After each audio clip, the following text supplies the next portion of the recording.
Neighbors are back in their homes today after a tense standoff overnight forced Orchard Park police to evacuate some apartments. News 4 had the only cameras there as police took the man at the center of this into custody. News 4's Katie Alexander is live in Orchard Park now. And Katie, how's the neighborhood now after that scary night? Only a couple hundred yards from that standoff scene, traffic is once again moving on Abbott Road. For hours last night, it was closed down during the standoff. And at that time, people living within half a mile of this place were told to stay inside their homes. They were alerted by a phone call from the Code Red system, which the town only bought last year.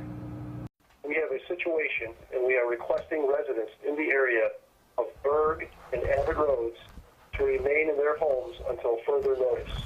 That call going out after Orchard Park police responded to an apartment on Berg Road for a report of a suicidal man with rifles.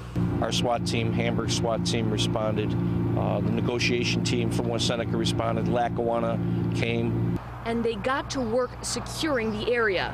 They evacuated the Dove restaurant across the street and evacuated immediate neighbors in an armored vehicle to take them to shelter in a laundry room in the apartment complex. This is the town of Orchard Park Police Department with an emergency notifications. Neighbor Christy really got that message on her answering machine. She and her family were not at home when the situation began to unfold, and they stayed away when police blocked off roads to her house. I like my neighborhood. I like where I am. I don't like that there are situations basically in my backyard. The situation here finally coming to an end after midnight when the man inside the apartment finally agreed to surrender to police. He was taken into custody without incident and taken to the hospital to be evaluated. This was absolutely the best outcome.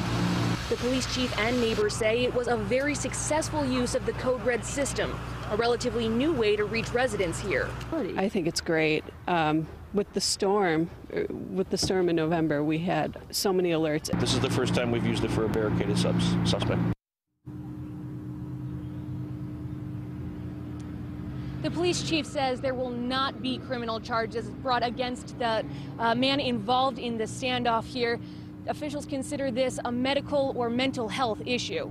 Reporting live in Orchard Park, Katie Alexander, News 4 at noon. Katie, thank you for that update.